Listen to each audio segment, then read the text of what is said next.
Gentlemen,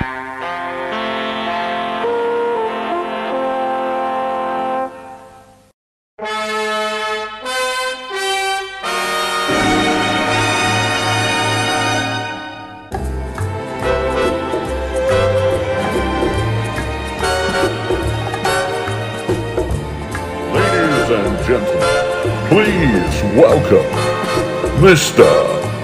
Sydney Randall.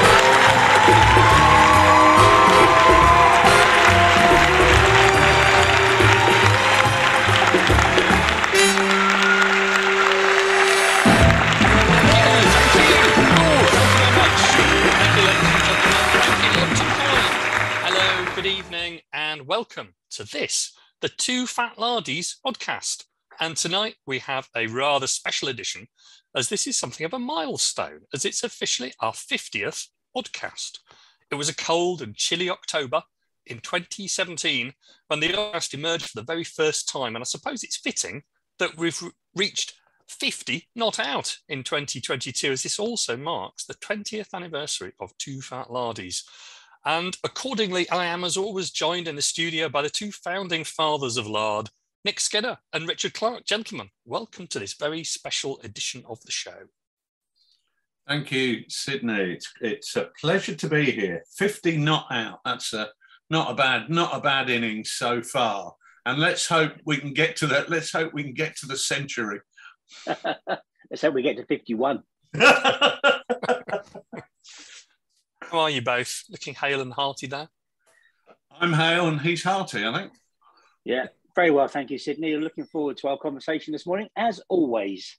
Splendid stuff. Well, I'm going to ask our listeners to indulge us briefly before we move on to the proper part of the show, the business end, so to speak. And we're going to look back very briefly over the last 20 years. I don't want this to be a retrospective, as I know both of you prefer to look forward to the future as opposed to where we've come from. That being said, I thought 20 years is something of an achievement, and I think it's only right to mark that in some way. So I've actually taken the liberty of baking you both a cake. Look at and here that. it is. Wow, Sid, what a beauty. I never knew you could get one shaped like that.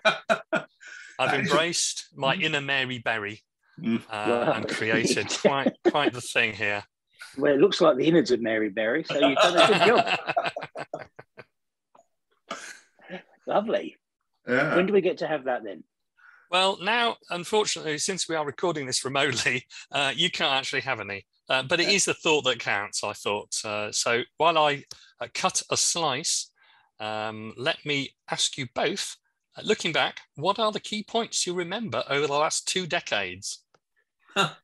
That's interesting. I was thinking about this morning, and the only conclusion that I could really come to was that for two men who are not in a homosexual relationship, I've had breakfast with Nick more times than I have breakfast with my wife.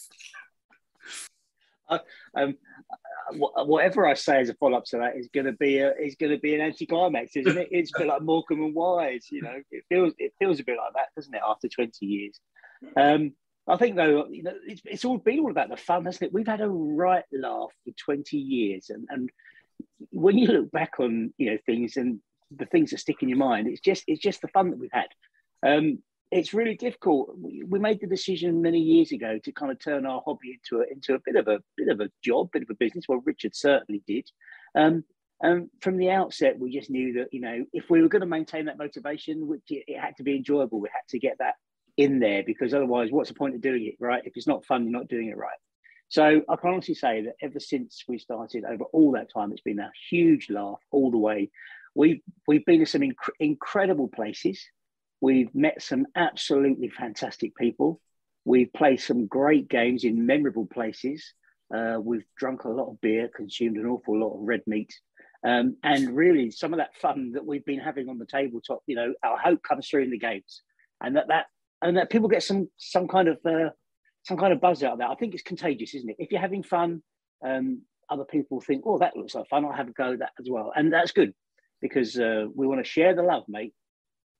I think that's right. I heartily agree with that. I mean, we only had to look at the games days and other events that we attend, or, you know, even just hear about what other people are doing. And what really shines through for me from that is the sense that people are having really positive, fun gaming experiences.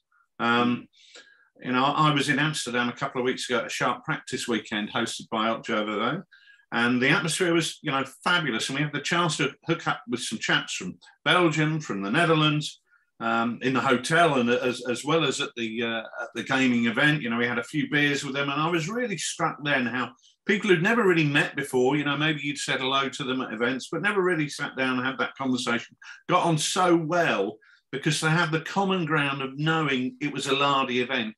And consequently, people know that we're there to have fun. We know that it's not a 1,500-point competition where we're going to be taking ourselves incredibly seriously. We're just going to have a laugh. And we had a fabulous time, and that's something we see everywhere. From Lard America running their events, this is not something that's exclusive to the UK and the EU. This is across the board. I mean, I'm in the next show, I'm going to be talking to Chris in Canada, who's running some events there up in the frozen north. Who's going to be telling us about what's happening up there. I was talking to Don, who's organising Lard Workshop in Nottingham in August, a brand new Lardy event, and he was saying that there's a whole cohort of people attending there who've messaged him to say they've never been to a Lardy Games Day before, but they've heard fabulous things about them. And you think, well, for me, if we've achieved anything in the last 20 years, I think it's bringing a diverse range of gamers together, and somehow a community grew that appreciates that fun approach to our hobby. But, really, rather than look back, I think I'm like you, Nick, that I prefer to look forward to things like Oozing Lard and Lard Workshop, that 2 new events on the calendar where we can keep generating that positive and inclusive vibe and keep spreading the lard as it says. Sydney, have you finished stuffing that cake down your face? I've been sat here saying this, somewhat put off by your eating habits, mate. It's really good, actually. I've got to say, I've really enjoyed the slice I've had so far. But I think cakes are always best enjoyed in person with other people, and I think that's the same way as wargaming. And one of my friends who isn't a wargamer said to me a few years ago, "Oh, you're getting on as people get older, they don't have as many friends. They sort of find it difficult to sort of find new great friends, and friendships last a long time, but people move apart and they move physically distant to each other. But I think one of the great things about Lard is that it's enabled us to make so many new friends, so many fantastic people in all sorts of different places all around the world. And that's been the huge thing, united with a common love of military history and wargaming. But the main thing, I think, has just been friendship. Sounds to me like your friend was trying to break up with you there, Sid, but wanted to do it very gently. Yeah. Most people do at some point, Nick. Not all as gentle as that, though, of course. But you're absolutely right. Everywhere we go, we're met with smiling faces, which is which is good. And I still get a massive buzz when we meet people that are playing games that we've inspired, or the rules that we started out with. I Ain't Been Shot Mum, and games of that really tickle me and really inspire me. So I love it when we get people sharing photos of games. It means a lot too. Smiling faces, and for me, the odd look of puzzlement. But that is very much the environment in which we approach any Lard day. Anyway, so the cake was delicious. Sorry about not passing you any in advance, gentlemen. But I think now it's probably time, if you can just follow me. Oh, where are we going? We are going to a very special place, actually. Somewhere I've just devised in Roundwood Towers. Yes, just carry on down this way. That's right, turn left here. Okay, just across the Great Hall. Anyway, here we go. After 20 years of Lard, I hope we can look forward to the next 20. So let me just strap you both into this new thing that I've been making. It's a time machine based on H.G. Wells's own design. And if I adjust these probes, I think that's right. Don't worry, Vicar. It'll all be fine soon. You feel the full effect. Now you're both wired up to the Sydney Roundwood patented time machine. And what I want to know is, what do you both think that the world of wargaming will look like in 2042? Will there still be room for historical miniatures on a tabletop?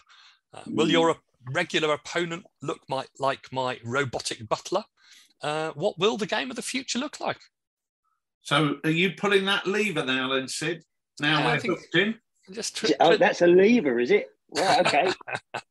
I'll just twiddle these knobs, and there we go. Ooh. Off we go. Ooh.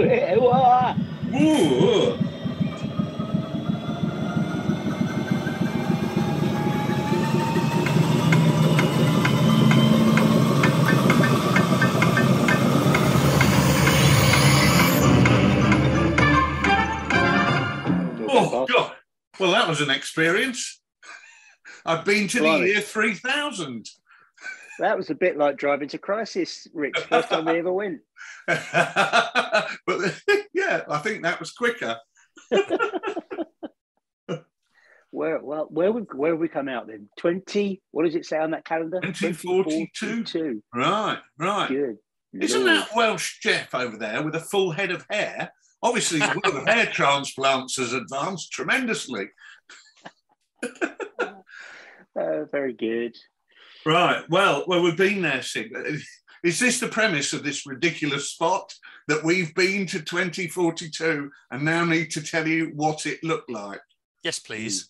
Right. Good news, okay. Good news for Grimsby. It's been City of Culture for the last 25 years. Right. Okay, good. Well, I'm glad this section's working well. What will it be like? Well, to be honest with you, if I look back 20 years ago, what was the world of wargaming like then? Well, we didn't have lard, or we were about to unzip lard onto the stage. But we still played war games, and we still played war games with our mates, and we still played war games on the table with all metal figures then. What has changed in the last 20 is we've seen a shift with a lot of plastic figures. I think in 20 years' time, we'll see plastic figures, but I also think we'll see a lot more 3D printed figures on the war games table. Some of the 3D resin printers now can achieve such detail. And if you think about how mobile phones have gone in 20 years, you know, basically resin printers now have only just moved on from the old brick phones, haven't they? So what they can do now is almost second generation, I suppose. But in 20 years' time, they're going to be able to do anything, aren't they? Yeah, I think so. And I don't think you've gone far enough there, Rich. I think you must have stalled after 2 or 3 years, because I see legions of 3D printed figures on my Twitter feed already. In 20 years' time, I think, probably you'll find that metal figures will be a thing of the past. They'll be, whether they'll be collector's items or not, I don't know. But I think people play their games in very different ways. I think it'll be very, we're using technology in different ways. We think about PDFs as being an advancement that's gone on in the last 20 years. Well, I think throw your mind forward to 2042. Imagine playing a Kriegspiel where actually you're immersed, you're not getting your information from the umpire, you're getting your information from the fact that you're seeing it on the virtual reality screen that you've got on your head, and you actually are standing on that battlefield with your troops doing what you want them to do and receiving the information firsthand through the technical interface that surrounds you. I think that's the kind of immersion that these technology can give us in these future games. What that means for figure gaming, I don't know, because of course, if you can actually immerse yourself in that way, what's the attraction of toy soldiers? But the truth is, of course, that painting them and collecting them and having them on the shelf has an enduring appeal for many of us. And I look at what I do in my hobby. I'm as much a collector as I am a gamer. And I think that part of it will continue. I hope, anyway. I really, really hope that in 20 years' time,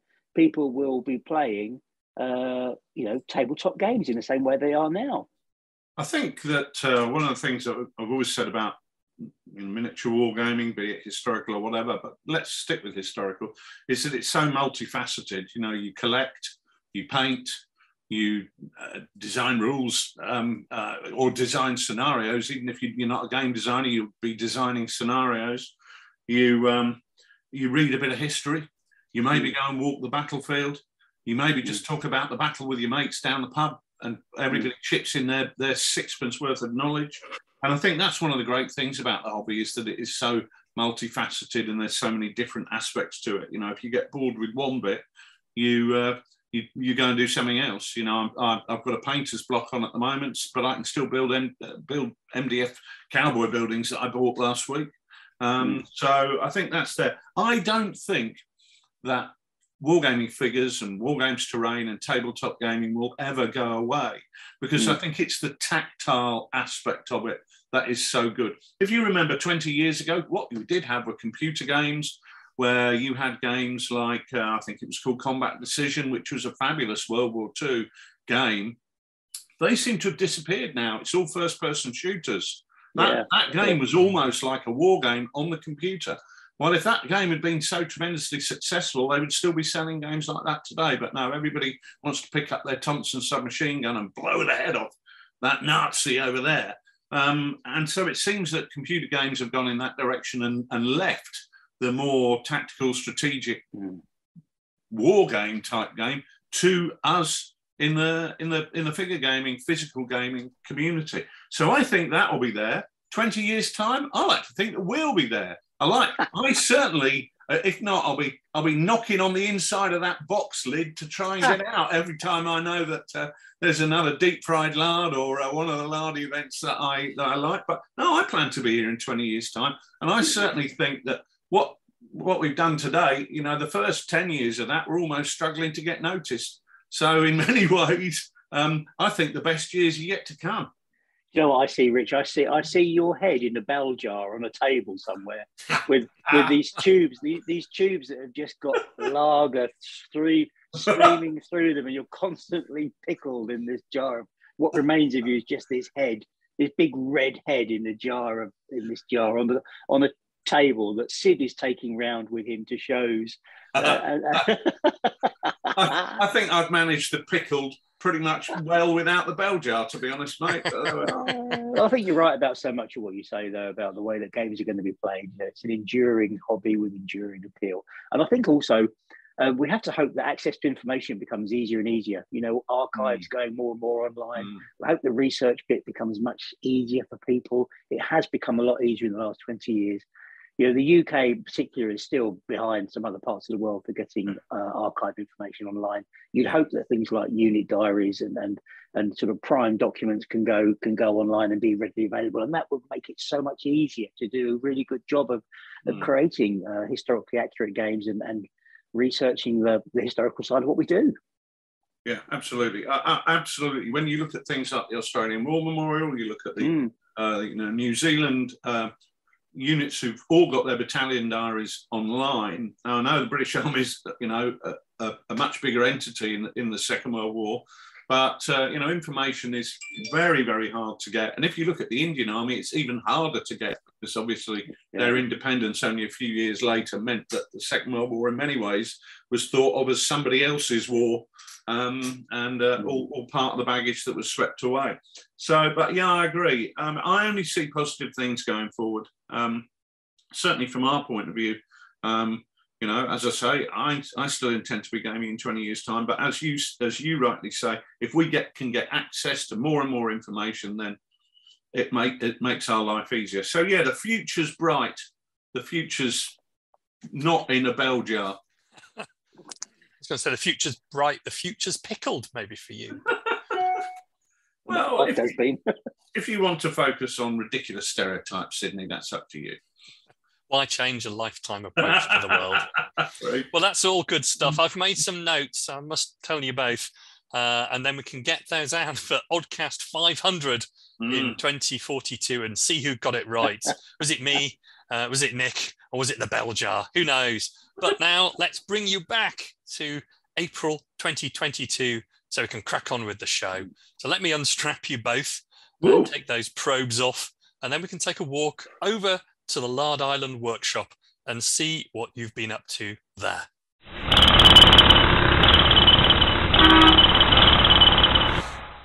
Okay, so we'll make our way into the workshop, trying to push the door open. We've got boxes of plastic sprues. We've got half-built MDF buildings. We've got paints everywhere.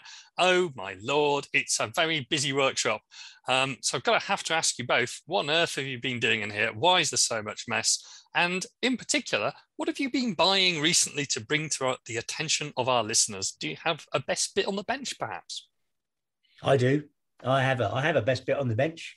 And I'm going to start with some inspiration that walloped me a few weeks ago. I was lucky enough to go to the house of Nick Futter, who is the man behind Boot Hill Miniatures, who makes those lovely Mexicans. And Aid and I went down to Nick's house in a secret location, and enjoyed a really fantastic game of sharp practice. 18 sort of 34 Mexicans. 1834. What am I talking about? Alamo. Was that 36? Yeah. Is it 36? 1836. Yeah. It's all that time travel scene. I've come back to the wrong year. But we had a really fantastic game with Nick's lovely toys. And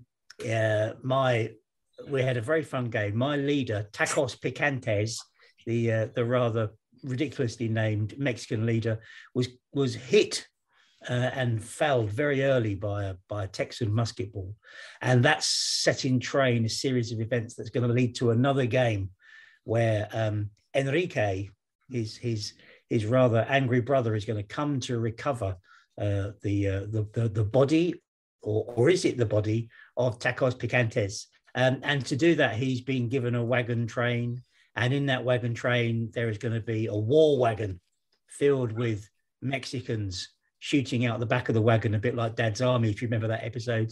So I've been buying loads of wagons to do that just for a bit of fun. And Nick's got some interesting stuff lined up for his range, but also picked up some really good wagons from Colonel Bills, who makes some lovely wagons in MDF. So, large wagons and of course he sells the loads as well that go in the back of them. So you get the MDF wagon, you can buy the loads that go in the back. And by combining that, of course, with other bits and pieces you've got in the stores box, you can create some really lovely stuff. And one of the wagons that they sell is actually called like a medieval wagon, and it looks like a kind of medieval stagecoach. So it's perfect for a war wagon. It's got that little bit of a different feel about it. It looks like a kind of enclosed wooden box, and you can have guys shooting out the side. So I've done some photos on Twitter of it. It's work in progress at the moment. And cutting up some plastics, a mix of sort of Napoleonic French plastic, because you can get away with that if they're sticking the musket out of a window, and some metal Mexicans in the back there as well, to have almost like a 5-gun broadside that will be fired out of this wagon. So it's going to be a mean machine. So I'm looking forward to doing more of that. But the wagons have been excellent. They really are crisp. They come together beautifully. And actually, they're only a few quid as well. So if you're looking for wagons, and who can never have too many wagons, then I'd say go to Colonel Bill's and fill your boots. Been good fun. And is that your best bit on the bench? Is a wagon? That's my proposal. It's my proposal. Well, the range of wagons and the bits and pieces go with them, because of course with wagons, it's not just about the wagon; it's also about what's going to pull the wagon. And I have about as much excitement for what pulls the wagon as I do for, going to see Sydney's next performance. Okay. It's kind of, what do I pull them with? Do I pull them with oxen? Do we stick horses on the front, draft horses? Oxen, I reckon. Well, yeah, I've got some oxen. Mm-hmm. Yeah, so I've got some front rank oxen. It took a little bit of a while for them to arrive. And then I realized I didn't order enough, because in between ordering the oxen and the oxen arriving, I bought about 4 more wagons and suddenly realised that I'm now short on bloody oxen. So I'm going to have to go back and get some more. And then painting oxen, I haven't really got around to thinking about that yet. I don't even know what colour they are. Something from the brown palette, probably. So yeah, but however, they are laid them out on their bases now, and they're going to look tremendous. So I really can't wait to have a go with it. I've got something else as well, Sid, as well. But do you want to talk about something else before I come back? Or shall I keep going? I'll keep going then, because you're still eating your cake. So I've been doing something else, which is massive fun. I've made a rather large glider for really just to take some photos and to have as a bit of a display. But the genie Paul Edwards helped me by building in about 15 different bits a glider. It's a bit like when they built the glider in the roof of Colditz. It's happened very secretively. Bit by bit, this glider has appeared, and I've now put the whole thing together. And it looks fantastic. I mean, the glider in sort of 1/48th, 1/50th is a colossal piece, a Horsa glider. It's got to be 2 feet wide, I guess, in terms of its wingspan. And obviously it's going to be on the ground, and I'm going to have the back, because they take the tail off to take the load out. So he's going to have the tail detached with some ramps, and hopefully get some, some nice photos of some Jeeps coming down the ramp. So it's going to look fantastic. In terms of its worthiness for a war games table, I really don't know that you'd ever have a game with a glider on the table. It's one of those things where you've got it, and then I think, what the did I do that for? But I wanted it, and I've got one, and I'm going to force it on the world, whether they like it or not. I was just coming to that same conclusion, to be honest, mate. I thought, right, here's this huge glider, 3 foot square, dominating an entire 6x4 table with 2 Jeeps coming out of it. What's the game? Drive them off the table? Yeah, that's it. That's right. Exactly it. But it looks nice, mate. And you know me, it's the visual appeal of these things, and the fact that I've got it is just this kleptomaniac within me that means that I love that. Thanks very much. He's bonkers. Right, okay. Well, I've been doing more practical things, to be honest with you. I have been making a lot of terrain for Strength and Honour out of bath mats, which everybody's probably seen on live TV anyway. And also utilising some faux, I don't know what it is, like a faux chamois leather to make fields as well and things. But you can see that on live TV if you'd like to do so. So that's been good. That's been keeping me busy. And as I say, I filmed that. What I've also been doing is doing some play testing of What a Cowboy with John Savage, who's we're play testing another campaign at the moment. And one of the things John picked up on eBay was a model by Foreground called Rogan's Bar, which apparently is for Dead Man's Hand, but I'm sure it'll work for any other cowboy games. So I thought, well, why not? I'll pick that up for What a Cowboy. And then all of a sudden there's an announcement from Foreground saying, sorry, we're ceasing trading. So I thought, oh no, that's a real shame. I really wanted this building. And I looked on eBay, and the buildings that have been like 30 quid were now like 130 quid, because people obviously thought, these things are rare as hen's teeth now. But fortunately, Foreground did a bit of a sale, maybe to get rid of stock or whatever. And I got this through. It took a few weeks to come, but it's Rogan's Bar. What I like about it, it's a corner plot, which is always great for a Wild West town, but it's also single story. You know, you can sometimes, you get the big grand hotels that are 2 or 3 stories, but you don't always want that. You want something a bit more practical. So I got that. I haven't made it yet. I was thinking about making it while I was talking to you two, but to be honest with you, the sight of Sydney eating all that cake put me off it, really. And the other thing I picked up, and this is exciting, I only got these yesterday in Nottingham, is a sprue of figures from Great Escape Games of lady gunfighters. Lord. Oh, she's a lady. So, and I was talking to Mark about the Wild West gunfight, the chaps, the gunfighting chaps that they did, and obviously we've talked about them, and they were best bit on the bench recently. And I said, "How are your gunfighting ladies going?" He said, "Oh, we've not released them yet. We're still waiting for the boxes to be printed." He said, "Would you like a sprue?" Wow, would I like a sprue?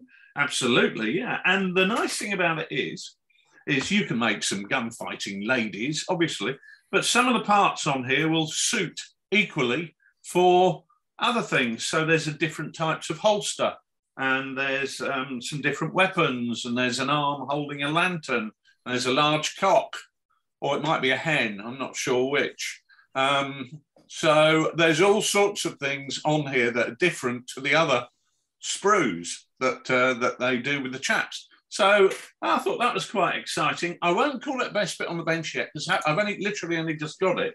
The other thing I'm doing, I've been painting up quite a lot of figures for the Far East, because that play testing on the Far East is now well underway. We're running a campaign, actually, on the defence of the Jitra line in northern Malaya in December 1941, and that's been a game of 4 halves so far. Some of which have gone resoundingly well for the British Indian troops, and some of which have gone resoundingly well for the Japanese. So we'll see how that's going. So that's good fun. So I've been busy with them. But the honest truth is, there's nothing here that really strikes me as the best bit on the bench. I'm over the moon to get this Rogan's bar. What's the point in saying best bit on the bench when they're discontinuing the bleeding range? I want to come in there, Rich, because I did exactly the same as you. As soon as I saw that Foreground were doing whatever they were doing, I jumped on there and I ordered some stuff. And my bits and pieces, I ordered some Stalingrad ruins that they do because I wanted to do some urban terrain. I thought, actually, I need some ruined, sort of modern style or modern sort of mid 20th century style apartment blocks.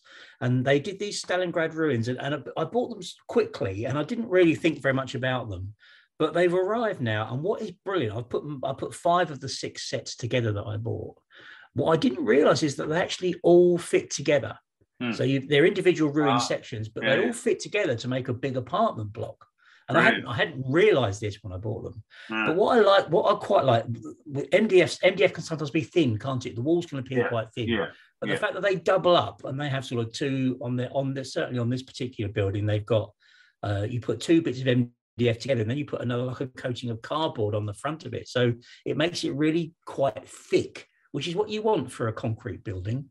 And actually, it changed my mind a little bit about Foreground because I'd previously been kind of reluctant. I thought they're a bit over designed to some, if I'm being honest, about what we're getting, what you need to get. It looks kind of over designed for what I want on the table. But actually, I've been really impressed with the way that they've gone together and for the look that they've had. So Foreground, that's been a real winner for me in that last week. Well, I'm sure they're going to be amazingly happy to hear that you've been converted to their style of construction just at the moment when they've shut the business down. There you go. There must be a moral in there somewhere. But I'm still going with my Colonel Bill's wagons, okay, for the best bit on the bench. Well, I can't compete with that, mate. The stuff I've been doing has been good, but the stuff that I think I'm going to be loving, I haven't yet made or put together or whatever. So I can't claim that trophy this week. Then I will, unless Sydney's got something up his sleeve. What have I got up my sleeve? Well, I've been, I've done all the miniatures for Flashing Blades. I've done all the terrain for Flashing Blades, but I've been very much enjoying that small scaled game vibe. So I've decided to start doing a slightly different period. So I've found out in one of the garden sheds, which I've now torn down to make room for something else, a stack of old 28mm samurai figures. So I've dug those out, and these are the old Games Workshop figures now sold by War Games Foundry, and also I've got quite a lot of figures which are the old Games Workshop ranges in the 80s, the Oriental Heroes ranges. So they're perfect for an Oriental Japanese version of Flashing Blades. So I've been painting those up, and I've rediscovered also in the same shed quite a bit of old Japanese terrain as well. Flashing katangas. Well, it's very much a question of blank katanas, perhaps. So fill in the blank in true blankety blank style, if you remember that game. I'm thinking of the independent Republic of Katanga in the former Congo. Oh, no. Katanga, not katana, or maybe it's the other way around. Nigeria, wasn't it, or something like that? Okay. It could be what a water margin. I think that's Chinese, but what a monkey. What a monkey. Chinese as well. Was it? Oh, no. So plenty of fun designing the title before we actually move on to the figures. But anyway, so the figures are great. So I've been painting some of those up. And I've also been doing a bit of terrain building. So I have put together a bonsho in a shoro, or kanetsukido, which is basically a temple with a bell in it. But that'll look quite nice. And I'm just building a little temple garden as well, so people can fight over that in various different engagements. You sounded like Gaza then. Do you remember the footballer, the Geordie footballer? You sounded like him. You know, we couldn't understand a word you were saying, but well, it was you meant well. It was Japanese, but probably poorly presented Japanese. So anyway, I think hopefully that'll be a lot of fun. You have got a warrior called YI though, haven't you, Sid? So he could be from Newcastle. I did a Japanese class in the 1990s, mid-90s, and there was a Geordie on the class, and he was going out to be a teacher in Japan. I have no idea how they understood anything that he learned in that class, because I certainly could barely understand a word he said in English. And he's a very, very nice guy. But anyway, so I thought that would be really good. Right. So just like Flashing Blades, you've got the whole game could be infused with ideas of honour and family obligations, feuding nobles, vicious revenge. So very much the sort of same theme as European swordplay based games. So I'll have to see how that goes. But basically, I wanted something to paint, and since I'd done all my musketeers, I thought, well, this is similar and comparable. And how many of your famous notebooks have you completed on this topic? So I was hearing on another podcast lately about your notebooks that you keep on all of us and everything. So how many notebooks have you filled on this so far? I just started a new one actually just this month. So I don't fill the details of anything about either of you. I'm not in the Stasi, you know. Dear diary, they were awful to me again. That's right. My diary of bullying by victim Sydney Roundwood. What age? 427 months or something. Those rotters. So I don't have we shouldn't joke about bullying. But anyway, so I don't have a best bit on the bench. So I would hereby award the best bit on the bench probably to Colonel Bill's wagons, I think. Was that a snort of derision there, Richard? No, just laughing at you, mate, and your cake. Well, never mind. If you want to talk about bullying, how about flaunting cake and stuffing it down your gullet in front of us, making us a cake and refusing to let us have any? That's bullying. That's not bullying. That's merely just passive-aggressive cake eating. Right, it's completely different. Anyway, enough of this banter. We should leave the workshop and move over to the sofa of sincerity because we have a very, very special guest there waiting for us. Gentlemen, please follow me. Sydney Roundwood, Sofa of Sincerity. So, gentlemen, welcome back to the Couch of Candour and the Sofa of Sincerity. Now, Richard, it's been a particularly busy time on Lard Island. Strength and Honour, the new Ancients rules from von Weisritz Press are with the printer, and I know that you're taking advanced orders. But there have been some changes in the last week for customers in the European Union. So, Richard, can you please tell us all about this? I can, absolutely. Big changes happening, and we're working with two partners in the European Union to make it much, much easier for our customers in the EU to get hold of our products. So we are working with Caravanserai in the Netherlands, who are the publishers of Wargame Soldiers and Strategy magazine, Ancient Warfare, Medieval Warfare, and they are just in a transitional period where they're getting a new website designed to have the full range of all of our PDF products on there, as well as the hard copy book products. I was talking to Jasper Only this morning, and he tells me that the new website will be up by the 20th of this month, maybe a little bit earlier, but let's set that as a target date. Now, on that day, he's going to have all of our PDFs on there, as well as the rules in hard copy format as well.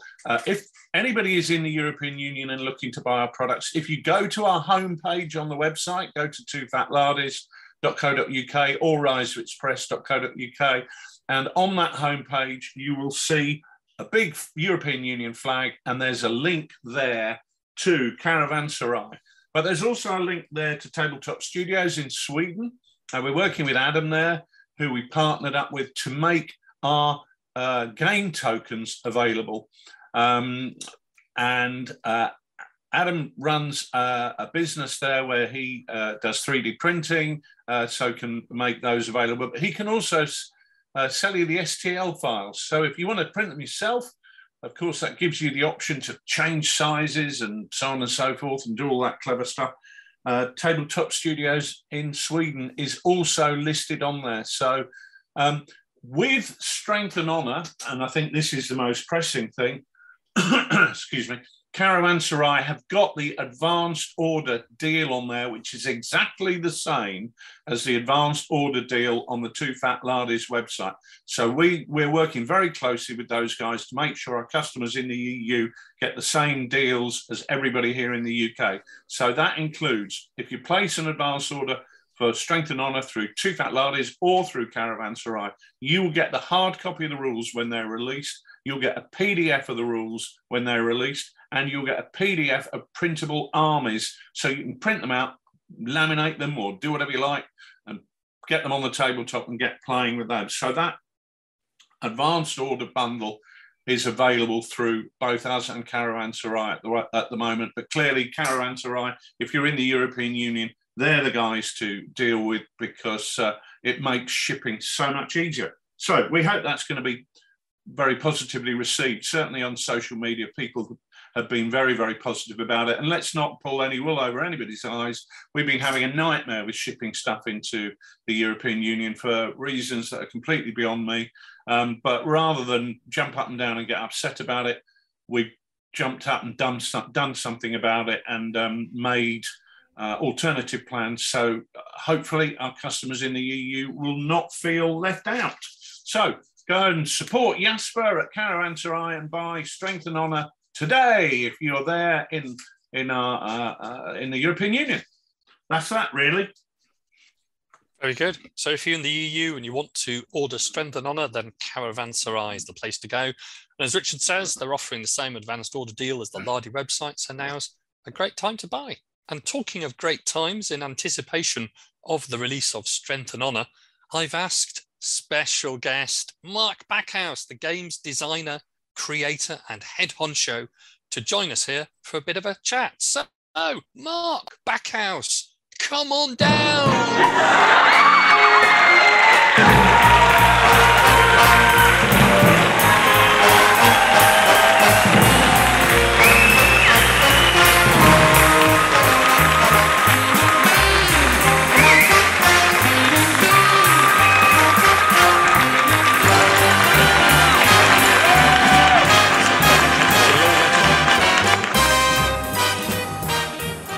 Welcome to the Oddcast.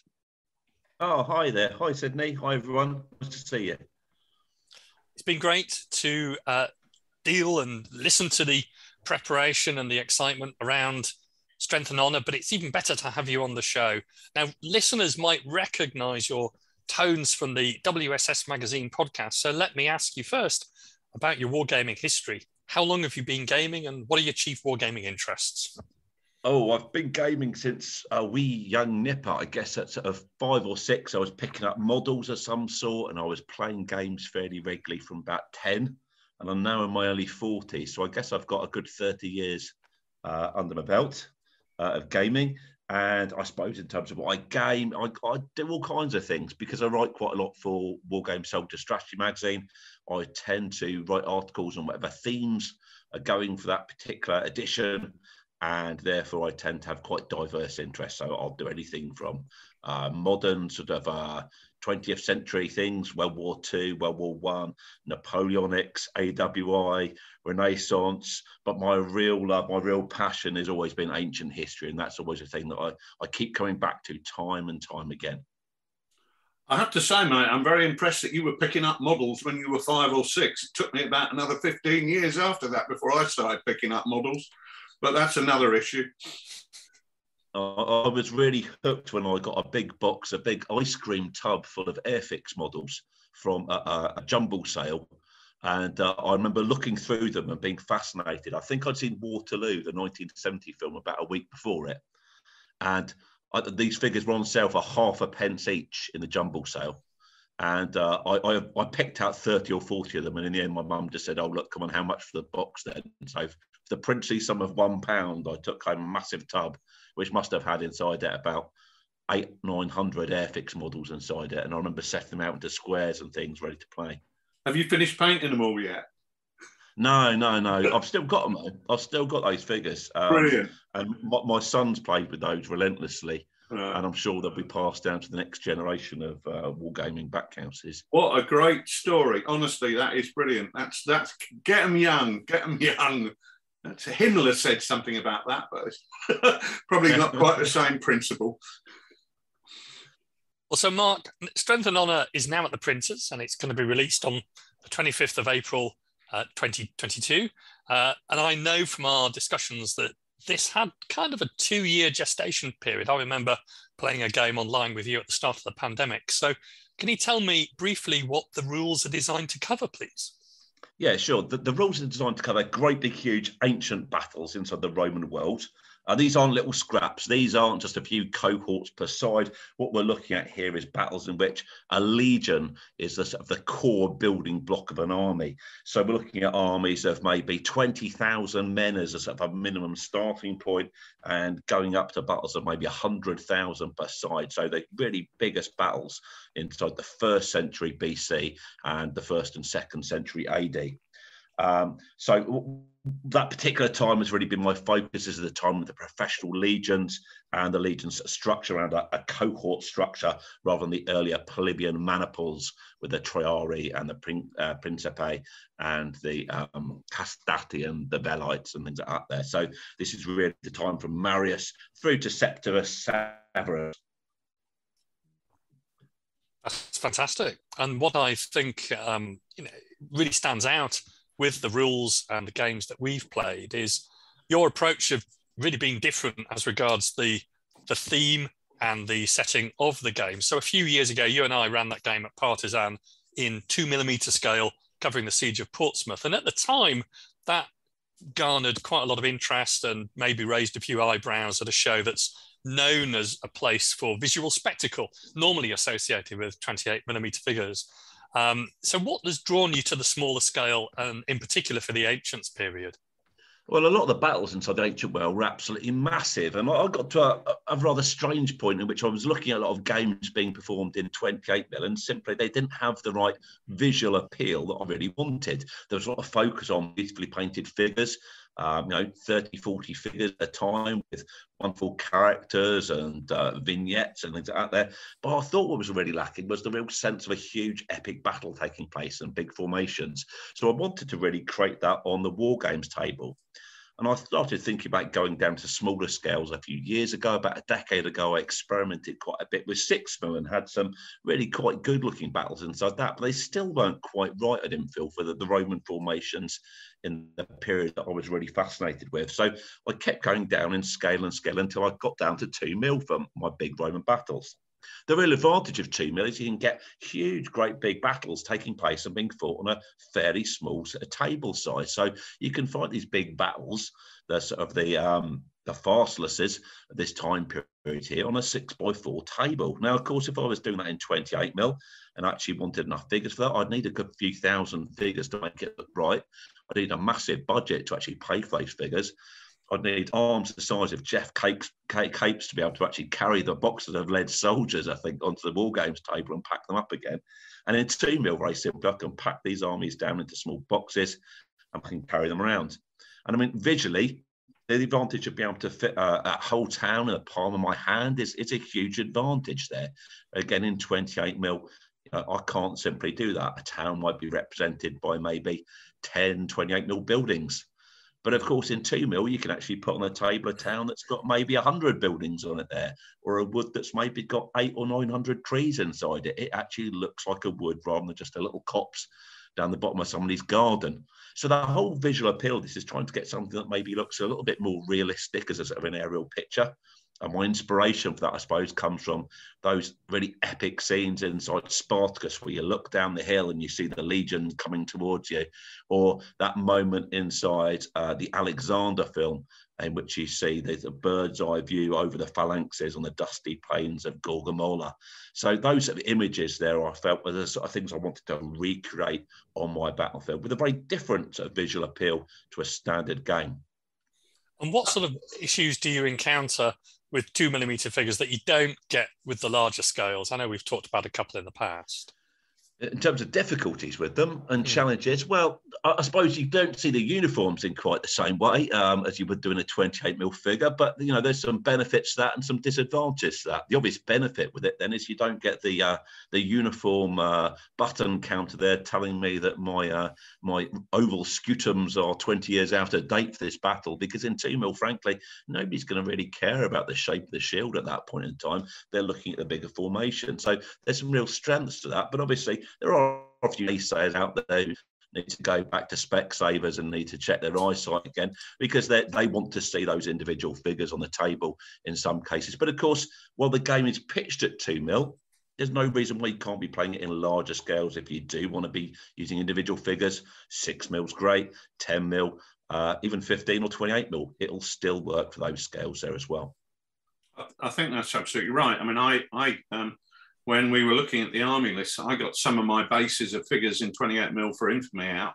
You know, they're largely based in 8 or 10 figure units, and I just set the armies out in 28 mil using those figures, and it looked, you know, it didn't look daft. It looked absolutely fine. But of course, it's interesting what you're saying is that you were inspired by the visual look that you wanted to achieve, something that would look like what you felt a big battle would really look like on a sensible size tabletop. And your search led you to 2 mil. You didn't start off from saying, hey, I've got a great idea, I'm going to do something in really tiny figures and then go the other way. And I think it's the fact that that doing the historical research and looking to achieve historical plausibility in terms of what the battle looks like has informed your choice of scales to game with. But no, I mean, scale is, the rules will work with any scale. It's something that Nick and I were talking about before. But it's also interesting that I think you looked at where ancient battles had historically been in a wargame sense, and I'm not being critical at all here, but things like Warhammer, the ancient battles rules that they had, that was so dominant in the hobby for so long that there's kind of been the assumption that all ancient wargames rules have to look like Warhammer Ancient Battles. But I was, when I wrote Infamy, I was disappointed that I couldn't find anything with the real zoomed in tactical detail that I want. But you approached it from completely the other end, but saying, hey, this isn't quite what I want, this classic Warhammer Ancient Battles look. I want to go for something else. And it's formed you to do something quite different. You're really looking to see the overall grand sweeping impression of the battle. And I think that's really good, because that means that within the ancient wargaming arena, there's a lot more choice as a result of me creating Infamy and you creating Strength and Honor. And people now are able to choose something off the peg, which is more appropriate for their view of ancient warfare. So hopefully between the two of us, we've added something to the body of knowledge. Yeah, I mean, certainly the aim is to look at it from a macro scale. You're looking at it from the perspective of an ancient commander. You're looking at it from the sort of the accounts of Julius Caesar and the Gallic Wars, maybe, when he's not describing an army made up of X hundred numbers of centuries of troops. He's looking at describing what his 10th Legion are doing, what's happening to the 7th at this point in the battle, how they're falling back or going forward. And I suppose in that sense there, that's maybe inspired by things like the DBA that sort of abstracted those combats and make units that go forward and backwards. You're not looking at caring even about individual legionaries falling down. What you're worried about is the formation holding? Are my troops going forward? Are they holding ground there? Are they becoming disorganized as they're fighting? Is it swirling around them? Do I even know what's going on with that unit there? And part of the confusion of the battle in the commander's role in Strength and Honor is actually you're not quite sure how the army is holding together. And while you're getting a sense of it being deteriorating maybe and the lines breaking down, you're never quite sure exactly how close to breaking you are until that final exciting moment takes place and everything suddenly crumbles or hopefully holds in line for that little bit longer, just enough to win the battle. And that creates a real sense of tension as a commander in the game as well, which is, I think, one of the real strong points of the game, actually. I think so. I think that's something which really came across in the games that I've seen and which we've played. It's interesting that for 2mm figures, many people know that they're around, but might not have tried them before. But it's also sort of known that other attempts with smaller scale figures haven't always gone perhaps as people might have intended. So I think the Warlord games figure ranges for ACW and Napoleonics are sometimes round about sort of 13mm, and they look very nice, but have seen online a bit of a mixed response from some people. I'm just quite intrigued as to what's the response you've had from playtesters, and in particular people at the shows, to the idea of very small figures used in historical wargaming, or indeed of creating their own small scale figures, because I know that's something that you've kind of pioneered, really. Yeah, well, in terms of making the figures, that's been really exciting, really, because a few years ago, I remember putting up on Twitter, oh, what is this? And I started playing around with a few MDF bases and a bit of green stuff. And I think actually, Nick, you were one of the first people to make some sort of slightly smutty comment about something bizarre. I'll look back at the tweet and remind myself a bit later on. And slowly there was a series of guesses came out. And at the end, I'd painted up this legion and people went, oh, actually, that's quite interesting, isn't it? You know, I wonder what a few more of them look like. So it was quite interesting the way that sort of developed. And then people hooked onto it and started making their own. And I put an article about it, and I noticed a few people have picked up on it.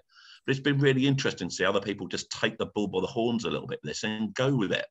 That's been particularly the case on the Facebook group, hasn't it? I mean, I was looking at pictures on there this morning of people using all kinds of bizarre mechanisms to make their own figures. You know, a guy was rolling a big bolt across the top of some green stuff or putty in order to create a certain pattern, which looked, once he rolled it this way and that way, it looked like it created a sort of stippled effect on the thing that could look like thousands of heads on this warband body. And it's been amazing to see people being hugely open-minded to using different mechanisms and trying different mechanisms. And even now, when we've got 3 wargames companies who are making figures devoted specifically to strength and honor, people are still going out there with their own great ideas and doing stuff themselves. And that's a kind of enthusiasm that I'm older than you. In fact, I'm older than almost everybody. But that's a kind of enthusiasm that I used to pick up when I was a teenager,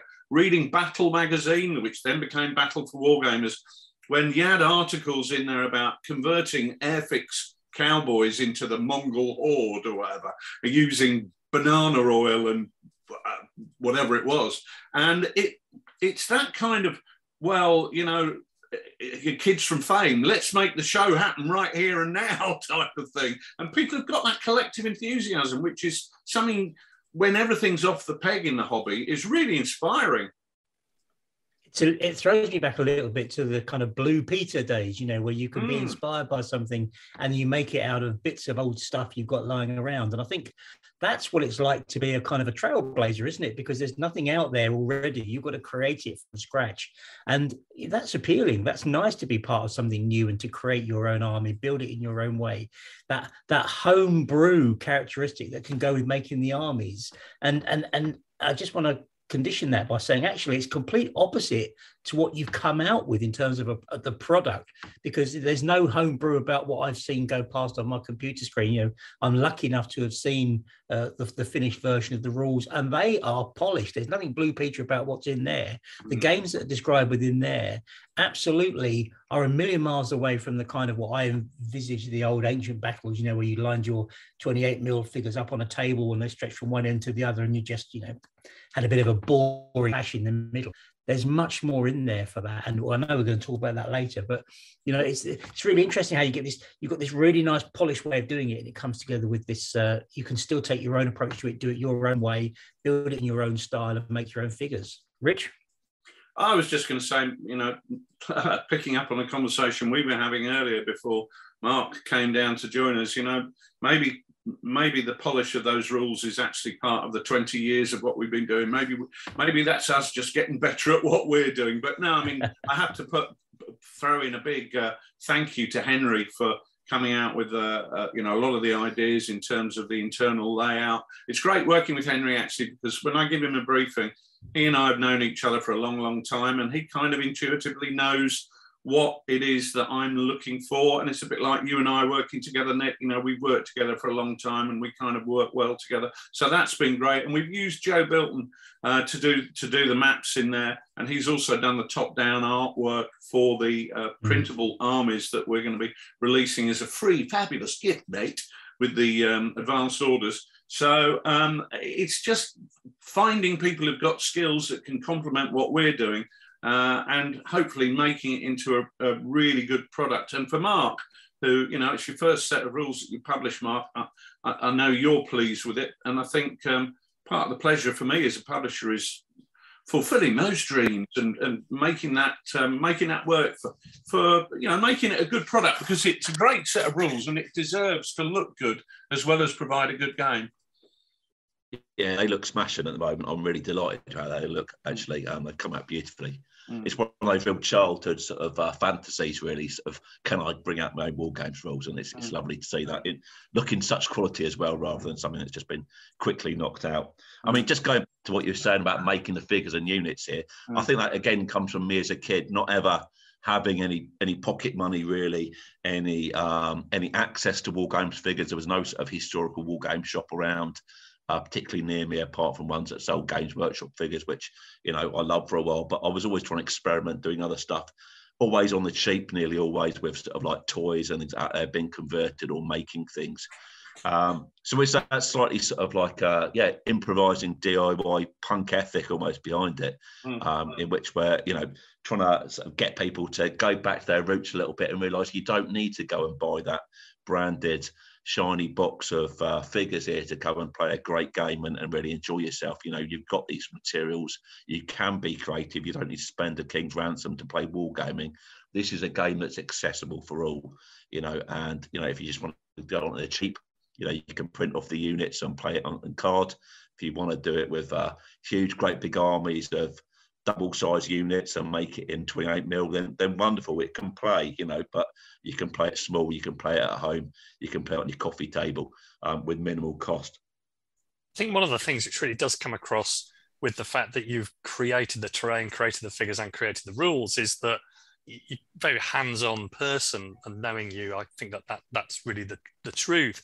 But I think also, in addition to being a really rewarding process to create your rules and the whole environment for it, I think that for people who've not been exposed to the rigors of creating rule sets, they might be surprised as to how arduous it is as well. I mean, did that come as a surprise to you? And also, would you do it again? Oh, right. Well, yeah, it certainly was arduous. It was tougher than I thought. I'd originally written the set of rules 2 years ago, and that was after maybe writing about 6 different drafts that I'd read through and gone, this is rubbish, throw it in the bin. I knew roughly what I wanted to create, and it kept sort of evolving and adapting. And in the end, then I found a set of rules that aren't that dissimilar to what I've ended up with as a product. But I mean, what we've done is then we had a really rigorous period of play testing, which was over lockdown. And there was at least a weekly game there over Zoom or over Google Meet with quite an international group of playtesters. And we played through a whole host of different scenarios and tinkered and tweaked at the edges and really refined it over that period there. So that was a really, really useful thing. But actually, I found the real grind actually came turning it from what I thought was a well-written set of rules through to being a really commercial set of rules that everyone could pick up and understand. It was very clear, and it often when you write your own rules, it all makes perfect sense to you, but you give it to someone else, of course, and they raise an eyebrow and say, "Oh, hold on a second, what about this?" So it's a case of getting all that terminology right there inside it and creating that consistency inside the rules, and just streamlining some parts to it where it was maybe a little bit convoluted and needed sharpening up. And I think the reward for that hard work is ours. It's the reward for the people that are going to enjoy and play the rules, because Ancients is a massive period. The thing that's always put me off Ancients is I don't know enough about it to feel confident to get down and have a go with it. But actually, what you've ended up delivering us is something that enables anybody. You don't need to understand Ancients to play with these. Because it's all in the document that you're providing us with. You're giving us information about the way that battles unfolded. You're talking about, the way that Roman formations operate in combat. You're using simple language. You're using language at the time, but you're turning it into game mechanisms that I can understand. And actually, so I don't need to know anything about Ancients. I can just play this as I get it. And you've done the hard work that enables me to do that. I don't think you need that. It removes one of the barriers to entry. Yeah, that's interesting, actually, because I would sort of say it's one of those games that will really reward you even more, though, the more you find out about it. So you can start at that level there, and I'm hoping that everybody can enter at that point there. But I'm hoping that creates a buzz of enthusiasm, a desire to find out more. I'm really interested in finding out about some of these great ancient battles of the 1st century. And certainly I've got plans for writing more scenarios regularly.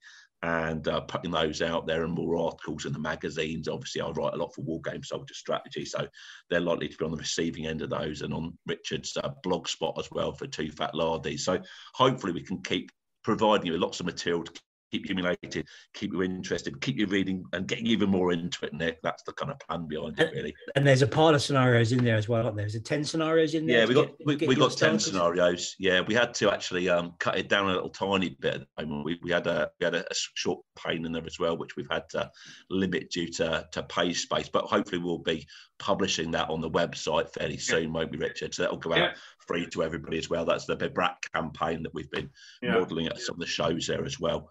So hopefully there's going to be a bit of a taster out there. And of course, you can obviously see the Lard TV episodes in which we're actually recreating that battle as well at the moment. I think we're on to episode 3 has just come out for Lard TV. Yeah, for the Strength on their channel there.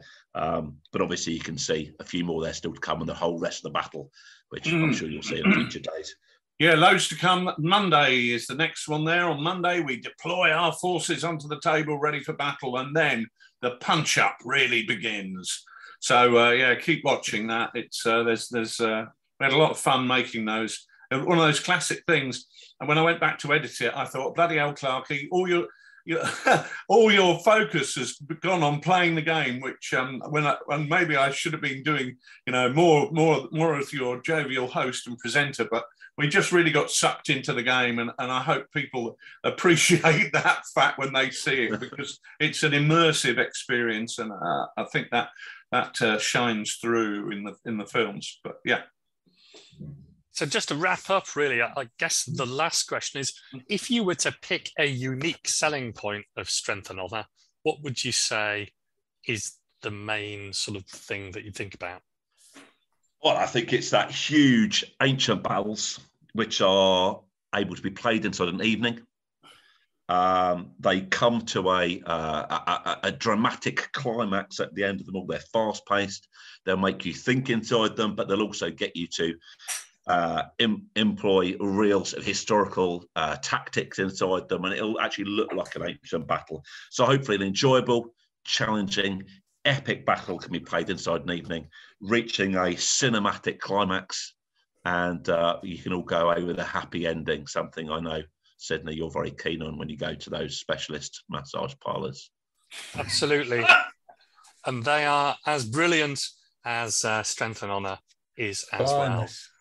Blimus. Well, I had a great game last month, so I'm really looking forward to getting my 2mm armies out onto the table very soon. It won't be the same table, I'd like to mention that, although Strength and Honour probably might be able to fit onto the massage table, but that's purely at the discretion of the player. So very best of luck to you, Mark, with Strength and Honour.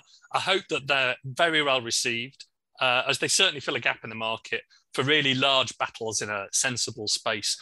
That's pretty much all we have for this time, I'm afraid. Even on this 50th Oddcast, we can't keep going on forever just on the same episode. But we do just have time for a look at the calendar to see what's going on. And I want at this point to give a big shout out to the Giga Historical Day at the Gigabytes Cafe in Marietta, Georgia, where the chain of command is among the games on offer, with Mark Calloway running his Bloody Gulch scenario. Best of luck with that event, Mark, in the wonderful state of Georgia. And that's happening today, I believe, Sydney. That is actually happening today. So hopefully some of the guys will hear this as they are in that gulch. Well, on the Lardy, now, just running in my new teeth.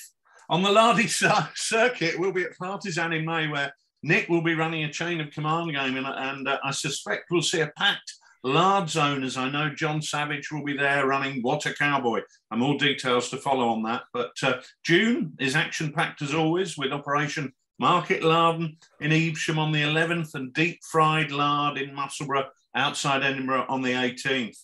And Mark and I will be at the Joy of Six in sunny Sheffield in July, when we're going to be running Strength and Honour in 6mm. So there we are. For anybody who had questions, can I do this in 6mm? Yes, and we're going to show you how. And we're actually going to be showing you how with the guys from Little Wars TV from the United States of America, who are going to be there filming that event. So we'll be on somebody else's channel. It's a big summer, isn't it? Big summer of events. How different this has been for the last 12 or 24 months, because that doesn't end there, because the weekend after that, you're going to be in Oozing Lard in Bedford, which is a new games day being set up by Alistair Campbell-Grieve, which is already, I think, pretty much full. Again, will be a whole range of games on offer. I know that I'm doing another Market Garden game there. My intention actually for the gaming circuit this year is to run a different game at each event, but in the same campaign. So that'll be the inaugural outing for Oozing Lard. We're looking forward to that, although personally I might have a challenge actually thinking about it. But on the 13th of August, most importantly, Lard Workshop is going to hit the streets of that big gaming town, Nottingham, for the first time. So Lard Workshop, Richard, I think you know more about this than I do, actually. You better fill us in. You've been closer to the organisers than I have on this. Tell us about Lard Workshop. Yeah, Lard Workshop's really exciting. We are teaming up there with the organisers of BritCon, excuse me, which is, they run a big British Historical Gaming Society event at Nottingham Trent University on the 13th of August. And we are going to be piggybacking onto that with a smashing bit of space there. It's their annual flagship event. And what better event to go to for us? We expect to have a dozen or so games from the TooFatLardies stable covering old favourites, and also new releases such as Strength and Honour and What a Cowboy. There's going to be some great games going on there, and I think we've got about 60 to 70 people going so far. That's being looked after by a Lard Island regular, Don Avis, who knows that I've been tremendously busy with things like Strength and Honour and the Far East playtesting, so he's looking after that. But you can find details on Lard Island News. There's all sorts of information there about how to get tickets, how to get accommodation if you want to stay over, how to get there by car, by train, by air, by tram even, if you've got your clogs on. So all that information on there, a brand new event. And as I said earlier, apparently lots of people new to Lard coming along there. So it's going to be great to introduce some new gamers to the whole Lardy culture and community. That really sounds fantastic, and that's followed up with a very busy September with Ebor Lard up in York on the 3rd. And I've just heard from Bob Connor that Clotted Lard 3 is going ahead on the 17th of September in Exeter. Always a great event at a really fine venue, that one. And hopefully we'll see the post-COVID return to the cream tea, which was always very popular. And I won't ask how many cream teas both of you consumed. A predictable amount. I think it might be a new venue for Clotted Lard, actually. Oh, really? I have a feeling it's a bigger, better venue, I think, right. if that's even possible. If that is even possible. Well, how about an early warning order for those planning to attend Historicon in November?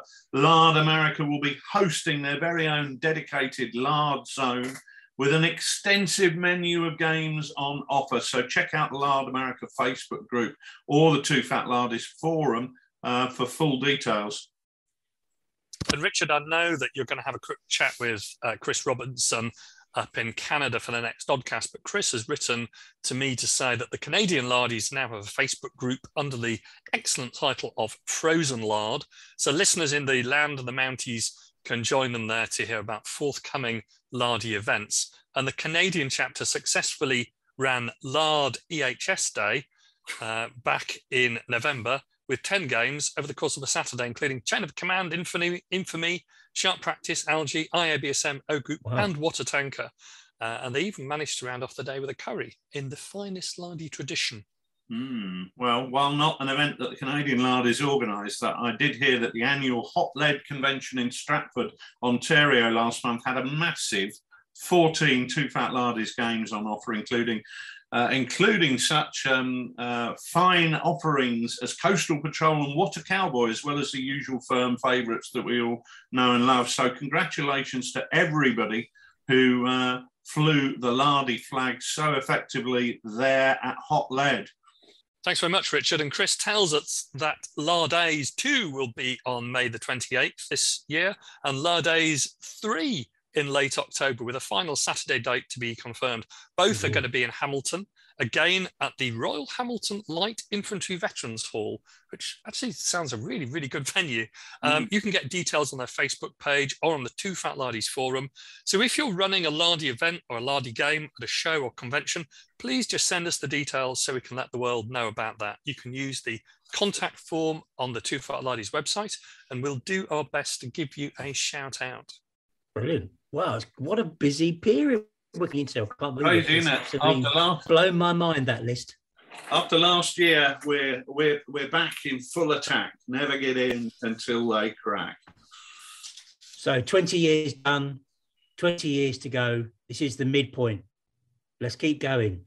I love your optimism. I was a bit worried when we went forward 20 years. I thought I might find myself in a dark space knocking on a solid oak lid. Don't think that's going to happen. Yeah, well, we know that, we have to take an abstract timeline sometimes, Rich. We do this in our games, done the same thing in life. We might not have that long left, but we've got loads to fill in. I'm talking of loads more to fill in. Let's raise some more of my delicious cake to 20 more years of Lard. Gentlemen, as ever, it has been a huge pleasure to welcome you both, and also to Mark, our special guest, for this 50th edition of the TooFatLardies Oddcast. But now, in honorary and traditional format, it is really time for me to say goodnight and to allow us to be played out by Roger Barraclough and the gang. So, Hold on, Roger. I just want to say thank you to all the gamers out there who've stuck with us for 20 years. Without you lot, there'd have been no point in doing it. And you've been great fun people to game with and great mates. And I'm looking forward to many more years, whether I make the 20 or not, who knows, and many more pints of beer and curries with you. And I'm sure Nick would agree with me there. Here, absolutely, here. And thank you to you, Sydney, as well. And maybe in 20 years' time, you'll still be here, or perhaps we would have replaced you with a cheaper, better version. Almost certainly you can find a cheaper version and probably a better version as well. So you might be doing that over the next few months. I'm not sure about 20 years. I'm not sure you can put up with my jokes for 20 years. But we're interviewing next week. I'm not on the short list. Right, Roger, carry on. Good night, everyone. Good night. Good night.